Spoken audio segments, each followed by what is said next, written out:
감사합니다. 설교 제목 한번 따라했으면 좋겠습니다. 오해받는 구원.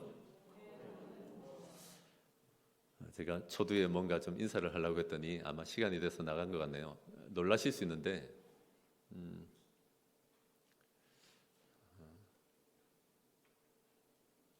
다음 주가 되면 드럼 치는 사람도 없고 베이스 치는 사람도 없고 싱어도 한 명 없을 겁니다. 화가 나가지고 교회를 나간 게 아니고요. 중고등부 예배로 보낼 겁니다. 교사 선생님이시고 중고등부고 그래서 그렇습니다. 저는 그런 교회들 많이 알고 있습니다. 400~500명 넘어가는데 중고등부 부서 자체가 없는 교회가 있습니다. 요즘 주일학교 진짜 심각합니다. 그래서 저희는 이런 인원일 때 투자해야 된다고 믿습니다. 그건 뭐 돈을 준다고 되는 일도 아닙니다. 그래서 우리가 밀어주어야 되고 중고등부의 아이들이 안착할 수 있도록 환경도 만들어주고 점점 더입니다. 중고등부 잘 들으세요. 한 번에 해줄 수 있지만 그렇게 안 합니다. 그래서 점점 더 환경도 제시해주고 도전해주고 그렇게 할 수 있기를 바랍니다. 자녀들 한 번 더 광고 드리는데 중고등부 예배가 다시 세워지는데 헌신할 수 있도록 도전해 주시고 설득해 주시면 좋겠습니다. 아멘이십니까? 다음 주에 오시면 건반 하나, 싱어 2명일 가능성이 높습니다. 그러면 어떻습니까? 우리가 더 세게 치면 되지. 박수. 더 세게 부르면 되지. 할렐루야. 우리 교회는 좀 되는 교회입니다. 지난주에 제가 말씀드렸잖아요. 김순희 권사님 너무 감사합니다. 제가 지난주에 뒤에 앉은 걸 보고 이번 주에 문자를 하나 보내면서 권사님 왜 뒤에 앉아 있어요? 앞에 와주시면 좋겠어요 했는데 순종하셨네요. 우리 교회 되는 교회입니다. 지금 코로나 오미크론 상황인데 너무 따닥따닥 붙어있는 게 좋지 않습니다 했더니 오늘은 굉장히 균형 있게 일부 때도 그렇게 앉아 계십니다. 사실 요새 이 사람들이 다 어디 갔는지 궁금하실 분들 계실 텐데 생각보다 일부에 좀 내려와 계신 분들이 있습니다. 왜냐하면 일부는 2부보다는 조금 숫자가 원래 작았잖아요. 거기가 조금 더 안전합니다. 그래서 조금 내가 염려가 되신 분들을 일부로 내려오시길 바랍니다. 네, 감사합니다. 그리고 여러분 이삭이하고 은채가 아마 보여서 염려하실 수 있는데 지금 대학이 수업을 하다가 코로나 오미크론 때문에 잠시 이렇게 내려와 있습니다. 제가 학교를 왜 그만뒀나 이러지 마시고 은채도 이제 취업 잘하고 있다가 아마 오늘 잠시 온 것 같습니다. 맞죠? 네. 그래서 자녀들 보면서 걱정하지 마십시오. 쟤들 잘 견디고 잘하고 있는 애들입니다. 맞지요? 예, 감사합니다. 아빠가 당황하시더라고. 아들 이름이 나오니까. 감사합니다. 여러분 여러 가지 오해가 있을 수 있는데 크고 작은 오해들 넘어서기를 바랍니다. 세계 70억 인구 정도가 있다고 합니다. 70억 인구 중에서 되게 많죠. 어떻게든 전기를 쓰고 있는 사람들의 비율은 얼마나 될 것 같습니까? 몇 프로나 될 것 같습니까? 20%? 40%? 60%? 80%? 정답은 80% 이상입니다. 이거 전 세계에 흩어져서 나라마다 좀 물어봤는데 13개 이런 질문을 드렸더니 13개 중에 2개가 평균입니다. 거짓 다 틀립니다. 오해를 그만큼 많이 하고 있다는 겁니다. 왜냐하면 언론이나 방송에서 부정적인 측면, 저개발 국가에서 되게 못 사는 장면들을 사실 많이 보여줘야만 투자나 후원이 많이 일어나는 건 사실입니다. 그래서 이제 우리가 그런 걸 너무 많이 보다 보니까 그분들 대부분 전기도 없는 줄 알죠. 예를 들어 아프리카의 수많은 국가들은 전기가 제법 잘 들어옵니다 이제. 그리고 부족하나마 인터넷이나 스마트폰도 굉장히 많은 비율로 점점 사용하고 있습니다. 그래서 혹자는 통계 없는 사고는 편향이고 숫자 확인이 없으면 미신이다라는 말을 합니다. 사실을 확인해야 된다는 얘기입니다. 이런 내용은 2019년에 제가 읽었던 이 책은 빌 게이츠가 모든 미국 내 대학 졸업생이나 대학원 졸업생들에게 선물을 다했던 책이기도 합니다. 팩트풀리스라고 하는 책이 있거든요. 그 책에 나온 내용입니다. 제목은 사실은 이런 단어는 원래 없습니다. 팩트풀리스라고 하는 건 없는데 사실 충실성 정도일 겁니다. 우리는 본능이나 느낌 때문에 사실을 자꾸 오해할 때가 있거든요. 오해가 많은데 사실을 제발 좀 체크하라는 겁니다. 그래서 이제 우리가 오해를 많이 하는 건 우리 본능이나 느낌에 의존할 때 많이 그런데 그 책에서 우리 오해를 유발하는 본능 중에 하나를 한 10개 정도가 나오는데 그 중에 하나가 공포 본능이라는 게 있습니다. 보이지 않으면 굉장히 공포스러워하고 더 확대해서 두려워할 때가 있다는 겁니다. 우리 어릴 때도 그렇죠? 엄마가 잠깐 지금 부엌에서 일하고 있는데 안 보인다고 울어제끼는 게 애들이잖아요. 안 보이니까. 그게 어른 돼서도 있다고요. 보이지 않으면 다른 것보다 더 공포스럽게 생각하고 두려워할 때가 많습니다. 예를 들면 우리 눈에 지금 잘 보이지 않는 1년에 2016년 기준입니다. 이 책 나오기 직전인데 1년에 4천만 대의 비행기가 전 세계에서 뜨고 이착륙을 합니다. 그런데 그중에 0.00025%만 심각한 사고가 좀 있었습니다. 4천만 대 떴는데 그중에 10대만 어느 정도 문제가 됐다는 얘기입니다. 그 진짜 번개 맞는 확률 정도고 로또 맞기도 이거보단 쉬울 겁니다. 그만큼 잘 없는 일인데 비행기 타는 사람들은 의뢰 두려워합니다. 사실 여러분 생각해 보시면 이런 방송 들어보신 적 있으세요? 오늘 부산을 출발한 대한항공 KE0016편이 인천공항에 무사히 도착했습니다. 이런 뉴스 본 적 있으세요? 없고 우리가 대충 보는 뉴스들은 사고 났다는 얘기 아닙니까? 그거 4천만 대 뜨면 10대 일어나는 일입니다. 모든 걸 낙관하자는 얘기는 아니지만 우리가 생각보다 숫자 확인이나 혹은 통계 없이 편향되고 미신을 갖고 있을 때가 많습니다. 그래서 오해할 때가 많다는 게 우리의 습성입니다. 우리 진짜 오해 잘합니다. 그래서 제발 여러분 신문을 봐도 좌우를 하나씩 보십시오. 예수 믿는 사람들이 그 정도 교양은 돼야지. 너무 한쪽에 편향되지 마십시오. 유튜브를 봐도 여러분 이쪽도 보고 저쪽도 좀 보십시오. 생각보다 우리가 생각하는 게 사실이 아닐 때가 엄청 많다는 거 아시죠? 그래서 오죽하면 요즘은 팩트 체크를 하자 하겠습니까? 그런데 여러분 예수님에 대해서도 오해하는 분들이 정말 많습니다. 우리가 사실이나 숫자 확인이 없는 것처럼 성경에 근거하지 않고 예수님에 대해서 굉장히 오해하고 있는 분들 많습니다. 예수님이 큰 위기에서 우리를 건져주시는데 큰 위기에서 구원하고 건져주시는 예수님을 오해할 때가 많더라고요. 오늘 이 말씀 통해서 큰 위기에서 우리를 건져주시는 예수님에 대해서 오해를 교정하시는 저와 여러분 되시길 바랍니다. 첫째로 제가 전하려고 하는 건 뭔가 하면 낮은 데로 내려가는 구원입니다. 한번 따라하겠습니다. 낮은 데로 내려가는 구원입니다. 좌우에 한번 하시죠. 예수님의 구원은 낮은 데로 내려가는 구원입니다. 한번 얘기하면 좋겠습니다. 낮은 데로 내려가는 구원입니다. 우린 두 단어만 넘어가면 기억하기 힘들죠. 낮은 데로 내려가는 구원입니다. 3월에는 3.1절도 있고 대통령 선거도 있었습니다. 그리고 휴일이 좀 있었죠. 2월 달에는 설날이 있어서 고생도 물론 했습니다만은 충전도 좀 되는 명절이 있었습니다. 이스라엘에도 명절이 있습니다. 이 당대에만 해도 크게 세계 3대 명절이 있었다고들 합니다. 그래서 오늘 5장이 딱 시작될 때 보면 명절이라 그러는데 학자들은 6월절 아니면 수장절 아니겠나 이렇게들 얘기합니다. 중요하지는 않습니다. 이 본문에서는 하나님께서 우리를 구원하신 것을 감사하거나 우리에게 주신 것을 추수하면서 감사했던 절기 아니겠나 본다는 것입니다. 그런데 여러분 1절에 굳이 명절이라고 얘기하면서 유대인의 명절이라고 합니다. 요한복음에서 말입니다. 유대인이라는 말이 나오면 좋은 뜻으로 쓰일까요? 나쁜 뜻으로 쓰일까요? 좋은 뜻이면 제가 묻겠습니까? 대체로 매우 부정적으로 아주 안 좋게 쓰입니다. 요한복음에서 유대인이란 말은 70번 가까이 나오는데요. 죄다 거의 다 부정적입니다. 요한복음에서 유대인이라고 하면 예수님을 철저히 오해하고 그 오해를 풀지 않고 예수님을 배척하고 예수님을 거부하는 사람들을 유대인이라고 얘기합니다. 그래놓고 오늘날까지 우리에게도 하고 싶은 얘기가 있으신 것입니다. 왜냐하면 아까 말씀드린 대로 우리도 오해하고 배척하는 데 능하기 때문입니다.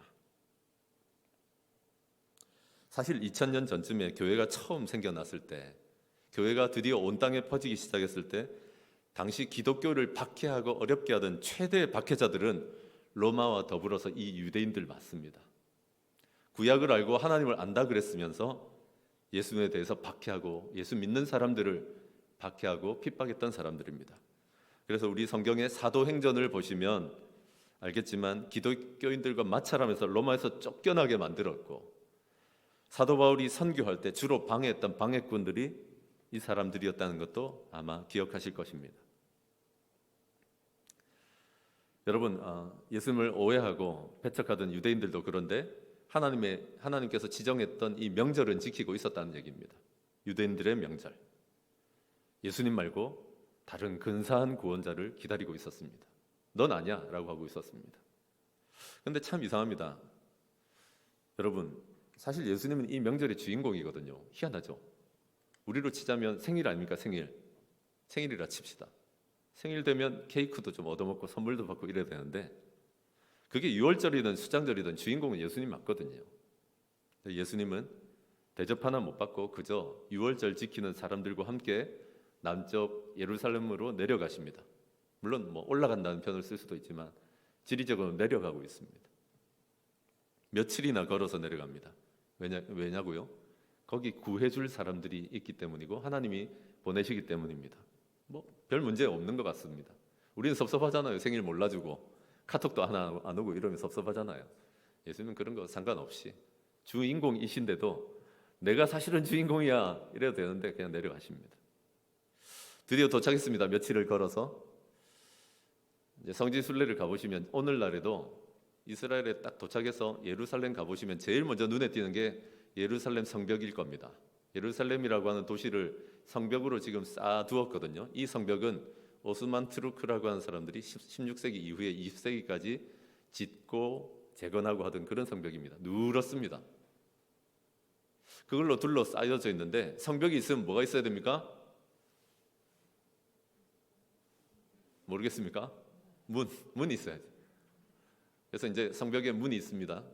2000년 전에 있던 문도 있고 지금 막혀 있는 문도 있습니다. 북쪽으로 나 있는 다메섹 쪽으로 나 있는 그런 문들이 사람들이 많이 다니던 문이고 오늘은 동쪽 얘기만 좀 할까요? 동쪽에 보시면 미문이라고 있습니다. 미문. 성경에 나오는데 얼마나 문이 아름다우면 미문이라고 하겠습니까? 아름다울 미자를 써서. 이 미문은 성전에 가장 가까운 문이고 그래서 사람들이 각광받던 문인데 무슨 무슬림들한테 이런 소문이 퍼졌어요. 다시 구원자가 재림하면 이 문으로 온단다. 이 문을 막아버리자 해서 오늘날 가보시면 미문은 막혀 있습니다. 이렇게 벽돌로 이런 무식한 짓을 해놨나 싶을 정도로 문을 다 막아버렸어요. 그리고 여러분 안 지나다니고 싶지 않은 문도 있을 것입니다. 서울에서도 여러분 사대문을 만들고 소문을 만들고 그럴 때 시신들을 운반하던 문은 따로 있는 거 아세요? 마찬가지로 이 이스라엘의 성벽 그 안에 있는 성문들도 분뇨들 있잖아요. 분뇨 뭔지 아시죠? 그거 지나가는 문 따로 있습니다. 남쪽으로. 마찬가지로 방금 동쪽 문 얘기하고 있었는데 동쪽에 양문이라고 있었습니다. 양문 뭐 하는 데겠습니까? 양이 지나다니는 문입니다. 원래 하나님께 예배 드릴 때 소나 양이나 비둘기나 자기의 어떤 사는 처지에 따라서 알맞게 짐승들을 데리고 와서 예배하고 제사 지냈잖아요. 그때 양들이 아무데나 싸질러 대고 이러니까 아무데나 다니지 말고 요 문으로만 지나다녀라 했던 문이 있습니다. 여러분이 예수님이라면 하나님의 아들이라면 어떤 문으로 다녀야 됩니까? 우리 같으면 미문 아니면 사람들 복잡하게 다니는 그런 문 다니겠죠. 근데 예수님은 지금 예루살렘 내려오셔서 양문으로 가셨습니다. 참 짐승들이나 지나다니는 문 개의치 않으셨습니다. 아는 사람 다 알죠. 이 양이 아니면 죄사함이 없고 용서가 없잖아요. 아무튼 양문으로까지 내려간 겁니다. 사실 미문이나 어떤 값진 문이 아니라. 그런데 양문 곁에 뭐가 있었냐면 베데스다라고 하는 연못이 있었습니다. 베데스다는 지금도 이스라엘의 양문 옆에 가면 이스라엘에 지금 가시면 양문이라고 안 하고 라이언 게이트라고 합니다. 사자문이라고 되어 있는데 어쨌거나 그게 양문입니다. 그 옆에 가면 베데스다라고 하는 연못터가 남아 있습니다. 아주 깊이 내려가야 되는 물 좀 고여 있는 연못입니다. 거의 말라 있죠. 성지 순례 가면 가이드가 이제 여기까지 딱 데려온 다음에 베데스다 연못에 관해서 설명을 쫙 해줍니다. 이 연못은 말입니다. 간헐적으로 아주 드물게 온천물 솟아나는 것처럼 물이 솟아날 때가 있는데 그때 물이 동하고 움직이면 선착순으로 1등으로 들어온 사람이 깨끗하게 나와버리는 그런 전설이 있는 못입니다라고 얘기합니다. 저는 부산 동네 근처에 계속 있었거든요. 물론 이제 동네와 금정구 사이인데 거기 보면 동네 온천장이라고 있습니다. 동네 온천장에서 제일 유명한 온천 중에 하나가 허심청입니다. 뭐 거의 축구장만 합니다. 근데 거기 세워져 있는 이 간판을 보시면 그림에 뭐가 있는지 아십니까? 학이 있습니다. 학. 웬 학? 어느 날 어떤 노파가 다리를 절면서 고통스럽게 가고 있는데 나하고 비슷하게 다리를 다친 학 한 마리가 날아온 겁니다. 학은 뭐라고 울지? 끼룩끼룩 할 뻔했네. 그건 갈매기고 날아왔는데 학이 온천 샘에 다리를 푹 담그더니 나와버린 거야. 이 노파가, 이 할머니가 깜짝 놀라요. 나도 다리를 담갔더니 나와버린 거야. 그 이후로 온천이 개발됐다는 거 아닙니까? 라는 설이 있다는 겁니다. 진짜라는 게 아니라. 그래서 이제 학이 있죠, 거기. 마찬가지로 믿거나 말거나 이 베데스다 연못의 선착순으로 들어오면, 연못이 움직일 때, 소용돌이 칠 때 선착순으로 들어가면 나와버리는 일들이 있었다라고 설명을 하면서, 그래서 이제 이 연못의 이름은 은혜의 집이다, 혹은 인애의 집이다. 왜냐하면 베데스다라는 것은 벳, 집이라는 뜻이고, 헤세드, 인자라는 뜻인데, 사랑이라는 뜻인데, 포기하지 않는 사랑. 나는 포기했지만 포기하지 않고 나를 고쳐주신 그런 집이다 하는 뜻을 갖고 있어요. 그래서 베데스다라고 합니다. 라고 설명을 해놓은 다음에 여기서 수직으로 한 15에서 20m 되는데, 그럼 건물로 치면 6, 7층 계단 정도 되는데, 장정들은 걸어서 내려갔다 오세요 하는데 아무도 안 가려고 해요. 되거든요. 저까지 뭐하러 내가 내려가. 근데 우리 예수님은 내려가셨습니다. 연못가에 그 곁에 행각이 있었거든요. 그 행각에서 이 물이 움직이기만을 기다리고 있는 사람들, 행각은 이제 기둥만 있는 쉘터 같은 겁니다. 지붕만 있고 옆에 이제 벽이 없는 거 있잖아요. 그래서 햇빛을 피하는 그 행각에 온갖 병든 사람들, 혈기 마르고 다리 절고 시각 장애를 겪고 있는 분들이 우글우글하면서 정말 많이 몰려 계셨습니다. 거기에 약하고 병들고 낮아진 사람들을 찾으러 예수님은 내려오신 것입니다. 예수님은 내가 주인공 대접 못 받아도 고생하면서 내려오시는 예수님이십니다. 예수님은 대접 못 받아도, 케이크 못 받아도, 희생하는 양문으로 와야 되어도, 저 베데스다 거추장스럽게 내려가야 돼도 하나님의 사랑과 긍휼이 필요한 사람들을 향해서 찾아가셨습니다. 예수님의 사랑은 낮은 곳으로 흘러내려가는 사랑입니다. 물이 높은 곳에서 낮은 곳으로 흐르는 것처럼 예수님의 사랑도 높은 곳에서 낮은 곳으로 흘렀습니다. 힘들고 병들고 고통받는 사람에게로 흘렀습니다. 몸만이 아닙니다. 마음이 고통받는 사람들에게도 기억하셔야 될 것은 예수님의 사랑은 흘러서 내려옵니다. 여러분, 우리 대부분은 지위가 좀 낮지 않습니까? 우리 대부분은 배운 것도 좀 낮잖아요. 높지 않잖아요. 우리 대부분은 돈과 재력도 낮고 심지어 건강도 낮습니다. 건강을 낮다고 표현은 잘 안 합니다만은 약하고 형편없죠, 우리 몸들이.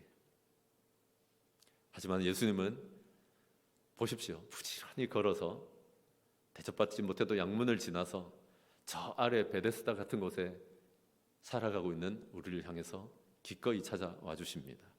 아멘이십니까? 그리고는 우리에게 필요한 사랑과 능력과 지혜와 보호를 베풀어 주십니다. 저는 우리 교회를 바라보면서 요즘 누가 많이 낮아져 있을까 생각해 봅니다. 먼저 떠오른 분들은 VIP와 새가족들입니다. 여러분, 우연이라도 다른 교회 예배에 참석해 보셨습니까? 가장 먼저 다가오는 느낌은 뭡니까? 아주 예배 잘하고 크고 웅장한 교회 처음 한번 가보면 제일 먼저 느끼는 느낌은 불편함입니다. 목사인 저도 가봐도 내가 외국 교회에 와 있는 것도 아닌데 뭐 이래 안 맞고 불편하지. 게다가 여러분, 그때는 이름도 모르는, 우리는 한 사람을 보면 알겠지만 나는 다수를 모르고 있을 때 아닙니까? 그때 던지는 눈빛 하나, 그때 차갑게 그냥 내지르는 한마디에 상처받습니다. 그런데 여러분, 잊지 마십시오. 예수님은 낮은 우리를 향해서 내려오십니다. 네가 많이 긴장하고 있구나. 여기도 사람 사는 데란다. 그럼 네가 다시 회복된 신앙생활을 했으면 좋겠다라고 도와주실 것입니다. 또 어떤 낮은 분들이 계실까요? 코로나 확진된 분들을 저는 많이 생각해 봤습니다. 여러분, 얼마나 확진되어 계신 분들은, 이 방송 보시는 분들은 두렵겠습니까? 어떤 분들은 기저질환이 있기 때문에 백신을 제대로 맞지도 못해서 큰 두려움 가운데 있을지도 모릅니다. 그리고 여러분, 우리는 다가가지도 못합니다. 확진되시면 그냥 문 앞에 뭘 걸어놓고 가야 될 때도 있고, 기껏해야 기도밖에 못 해주는구나 할 때가 있습니다. 그러나 살아계신 예수님은 오늘도 그 방문을 넘어서 확진되어 계신 분을 찾아서 내려가십니다. 아멘이십니까? 그래서 오늘 이 예수님이 내려오시는 분이라는 걸 잊지 마시길 바랍니다. 낮고 낮아져 있는 우리를 모른다 하지 않으시고 내려오셔서 우리를 만나주시는 예수님이시라는 것이 참 큰 위로가 되셨으면 좋겠습니다. 예수님의 구원은 낮은 데로 내려가는 구원입니다. 둘째로 한번 따라하겠습니다. 38년짜리도 구원입니다.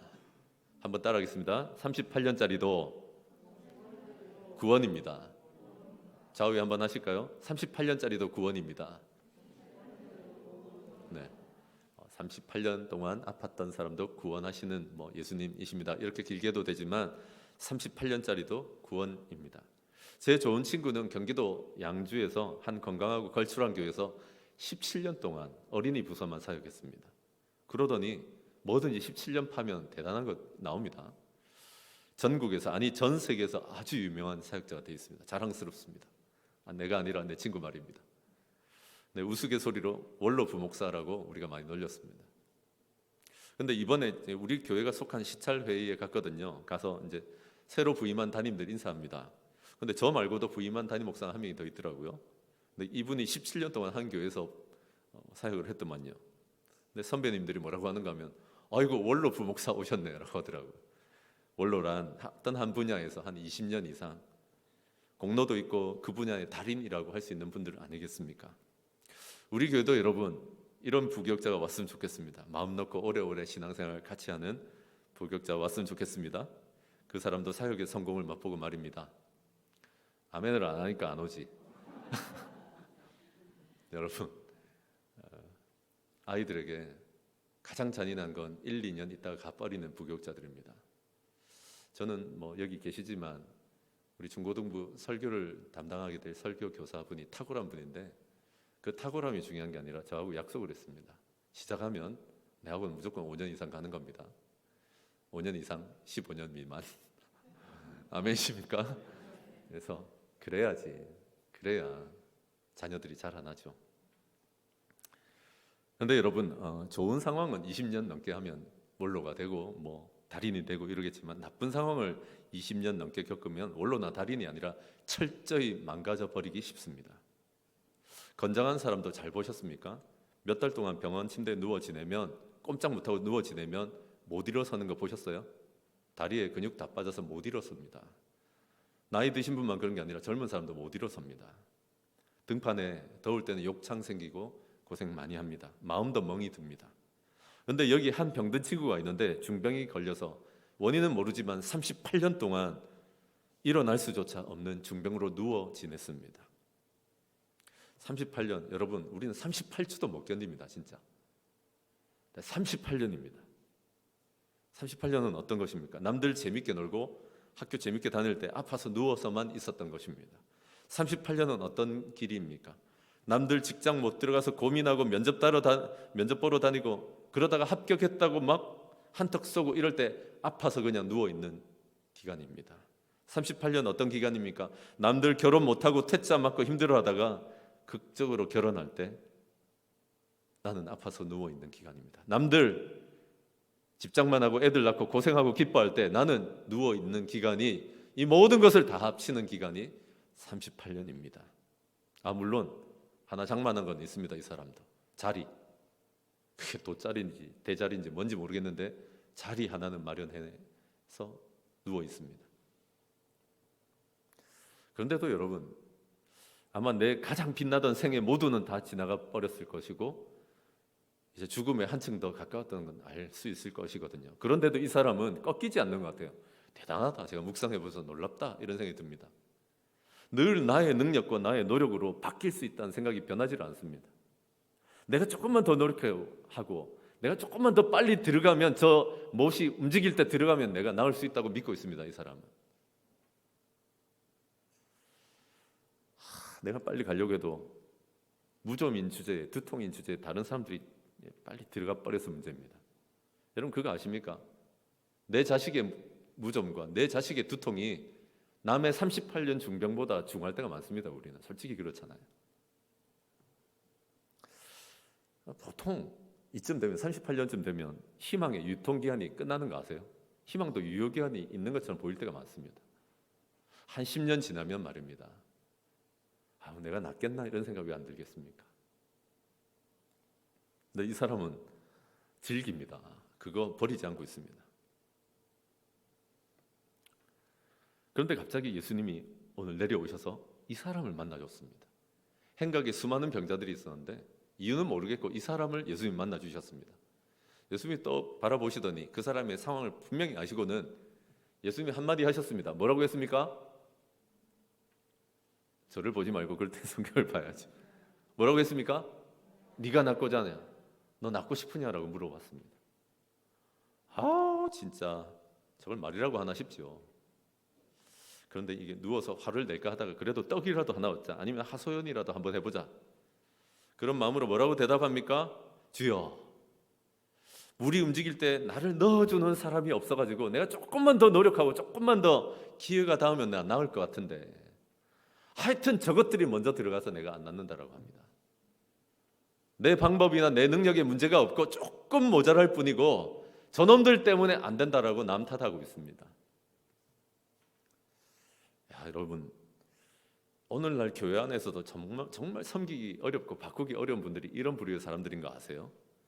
아직도 자기 방법이 옳대, 아직도 자기 꿈, 자기 야망, 자기 가족들 내가 건사할 수 있고 내가 조금만 더 하면 된다라고 합니다.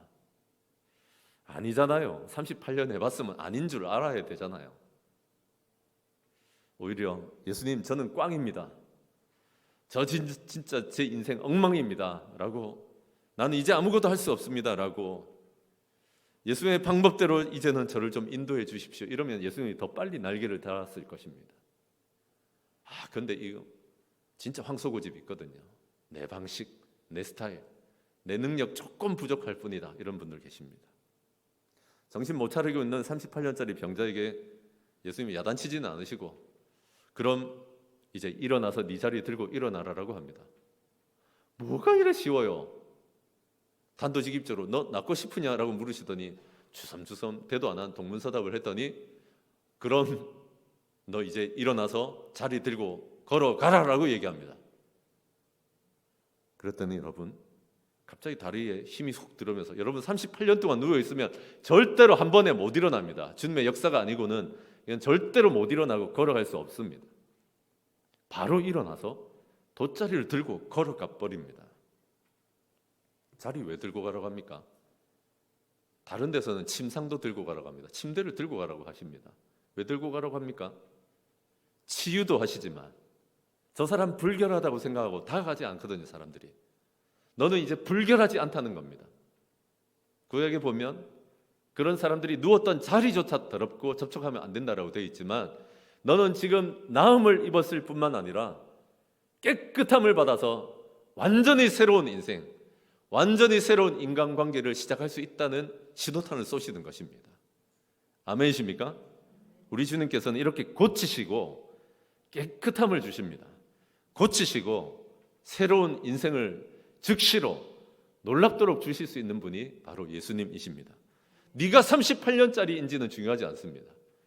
우리가 38년이든 10년이든 어떤 종목의 질병이든지 간에 우리 예수님은 즉시로 적어도 놀라운 차도를, 유통기한이 지나버린 것 같은, 유효기간을 떠나버린 것 같은 그런 질병과 마음의 고통과 상황이라도 즉시로 고치시고 차도를 내시고 깨끗하게 하실 수 있습니다. 여러분, 우리들의 38년 된 고통은 무엇이 있습니까?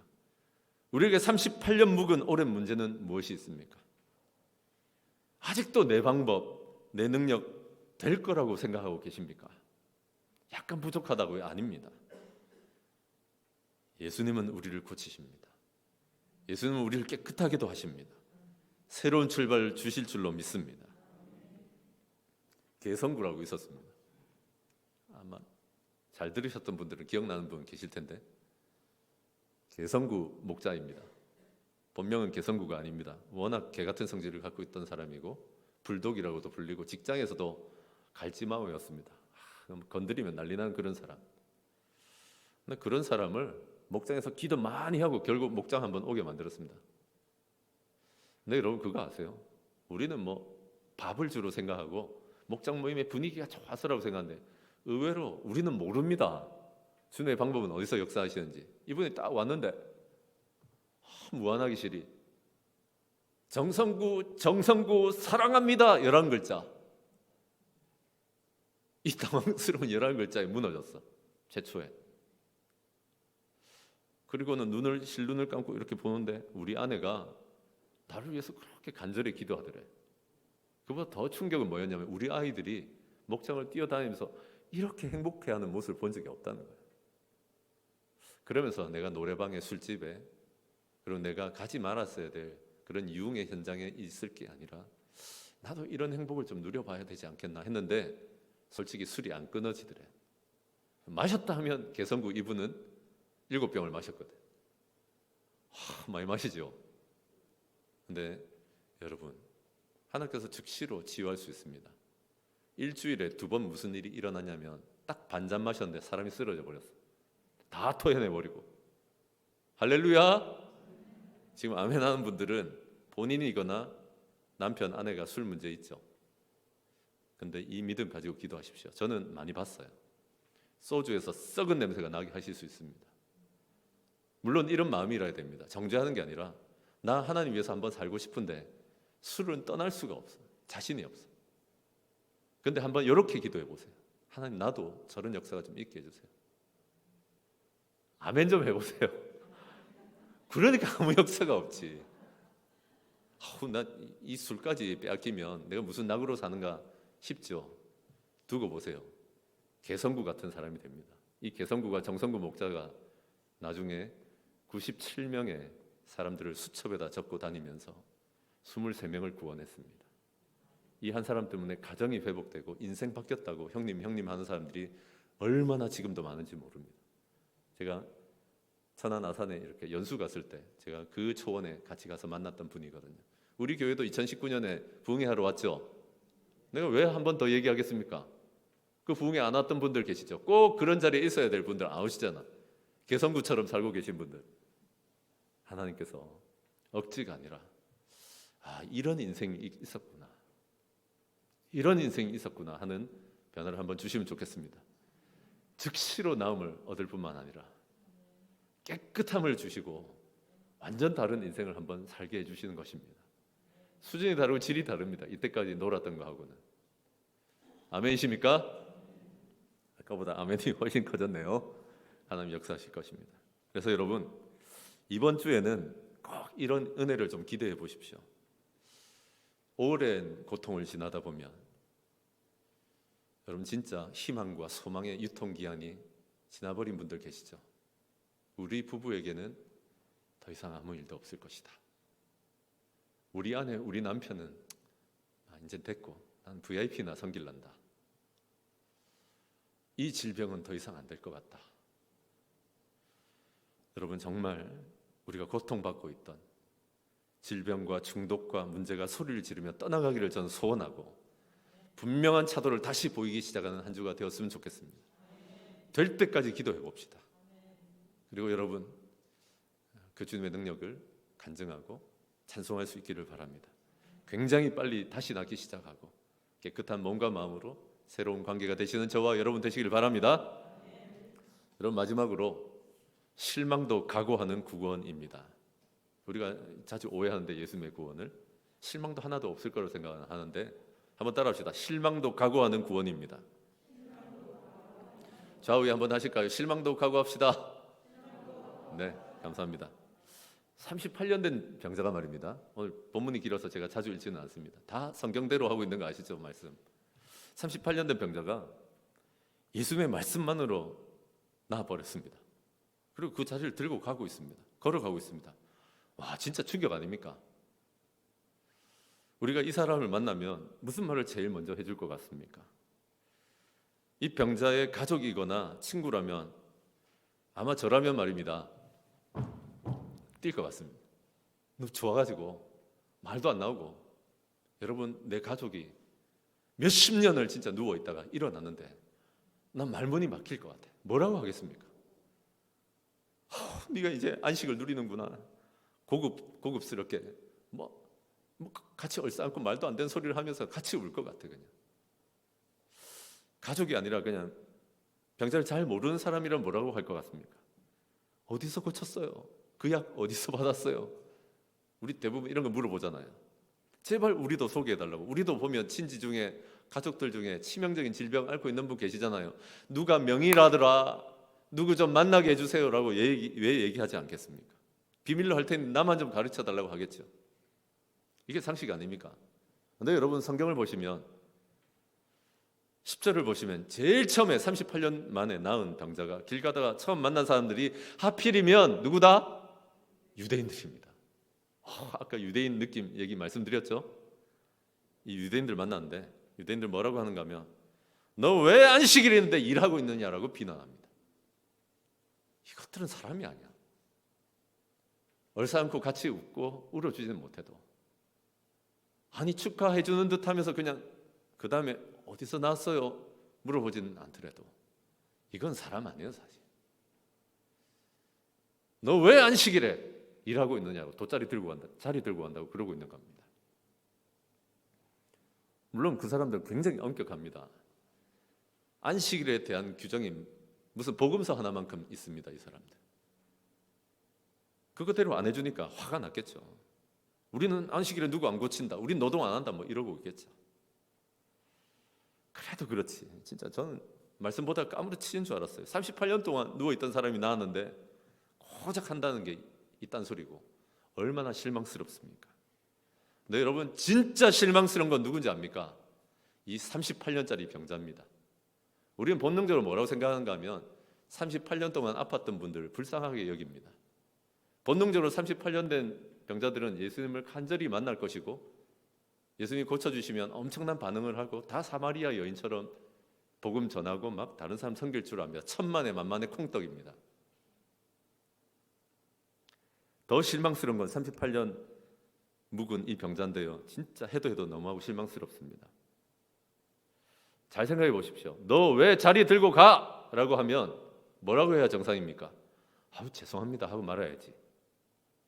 뭐라고 얘기하는가 하면 나를 낫게 한 사람이 시켰답니다. 이게 우리 한계잖아. 남 탓하는 거. 나를 낫게 해준 분 있으면 그분을 위하고 감싸야지. 그리고 그 위기를 넘긴 후에 뭐 네가 한 건 아니니까 하고 넘겼는데 성전에 아마 예배하러 갔는지 모르겠는데 성전에 있을 때 예수님이 다시 나타나셨습니다. 사람들이 너무 많아서 예수님이 안 해준 얘기가 있거든요. 착각은 하시면 안 됩니다. 모든 질병이 죄 때문에 생기지는 않습니다만은 이 남자는 죄와 상관이 있었던 것 같아요. 그래서 뭐라고 얘기하는가 하면 더 큰, 더 심하게 병이 생기지 않도록 다시는 너 죄 범하지 마라라고 경고해 주십니다. 어떤 질병은 이런 질병이 있습니다. 하나님과 나만은 알고 있어요.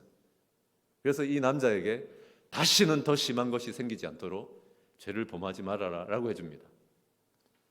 그게 마음이 상해서 앙심을 품은 건지 여러분 그래 말해주면 예수님을 두 번째 만났으면 미처 인사도 못하고 가셨던 분을 다시 만났으면 우리라면 어떻게 할 것 같습니까? 발이라도 감싸지고 엉엉 울며 없는 돈 대출해서라도 밥이라도 사다 드리고 호텔을 잡고 옷이라도 사다 드리는 게 사람 아닙니까? 근데 38년 된 병자 어떻게 하는지 압니까? 유대인들한테 가서 밀고 합니다. 잡아가라고.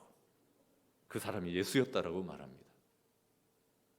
오늘 요한복음 5장을 보시면 이 날로부터 예수를 박해하기 시작하니라. 이 밀고자 한 사람 때문에 예수님을 집요하게 따라다니면서 박해하고 핍박하고 어렵게 하기 시작합니다. 예수를 죽이려고 모의하고 말입니다. 기가 막히지 않습니까? 38년 동안 알았던 고통을 치유해주고 새로운 인생을 줬는데 예수님한테 이러고 있는 것입니다. 우리일 수 있습니다, 여러분. 잘 생각해 보시면 우리 중에 저도 그랬고 하나님이 아무리 감사한 일을 주셔도 여러분 이 38년 된 병자 단 한 번도 감사하다는 말 없고 예수 믿게 되었다는 말도 없습니다. 이걸 날카롭게 대조합니다. 선한 사마리아 여자는 그러지 않았잖아요. 단 한마디도 감사 안 하고 믿음도 없습니다. 이 사람은 오히려 예수님을 탓하고 예수님을 고발했던 것입니다. 여러분, 하나님께서 우리에게 진짜 감사한 일을 하나도 안 주셨습니까? 우리에게 놀라운 감사를 주셨을 때 우리는 진짜 하나님께 감사했습니까? 그리고 좀 어려운 일이 생기면 내가 떠안았습니까? 오늘날 예수님은 안 보이니 예수의 몸인 교회를 위했습니까? 아닐 때 있잖아요. 예수님의 감사는 온데간데 없고 다른 사람 탓하고 예수의 몸된 교회를 비난할 때 얼마나 많았습니까?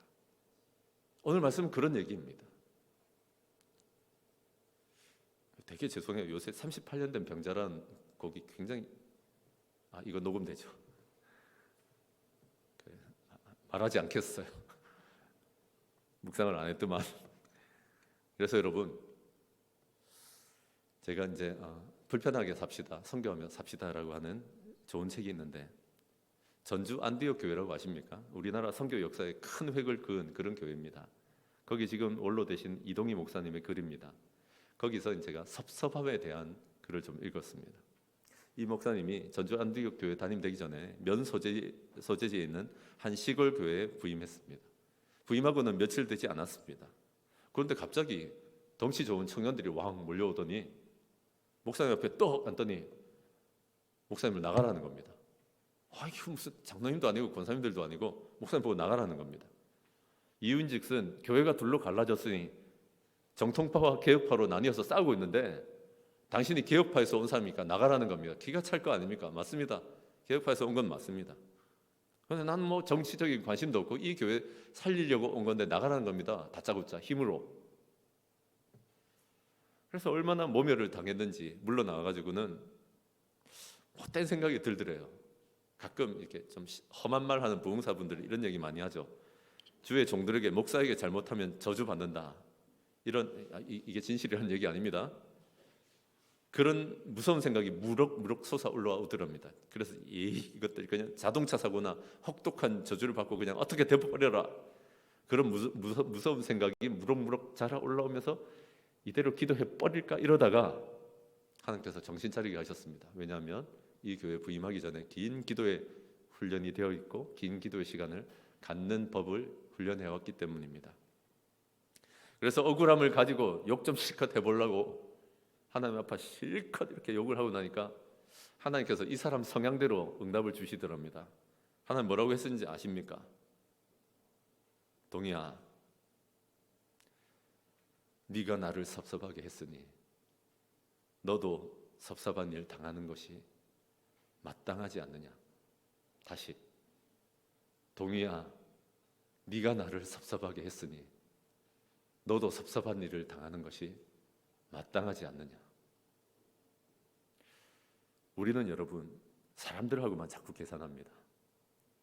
나는 한 가지 잘못했지만 저놈은 99가지를 잘못했다 그럽니다. 맞겠지요. 그거 수평적으로만 사람하고만 계산하는 겁니다. 근데 하나님은 이동희 목사님한테 뭐라 했냐면 수직적으로 계산하자. 내가 너에게 얼마나 많은 은혜를 주고 기회를 줬는데 네가 나를 얼마나 섭섭하게 했는지 알지? 너는 얼마나 너를 섬기던 사람들에게 대못을 받고 섭섭하게 했는지 알지? 네가 나를 섭섭하게 했으니 너도 섭섭한 일을 당하는 게 당연하지 않냐? 마땅하지 않냐? 라고 물어주신 것입니다. 하나님과의 이런 관계가 해결되고 나니까 10년 동안 그 교회에서 무사하게 목회하게 해주셨습니다. 그리고는 좌우명 하나 얻었습니다.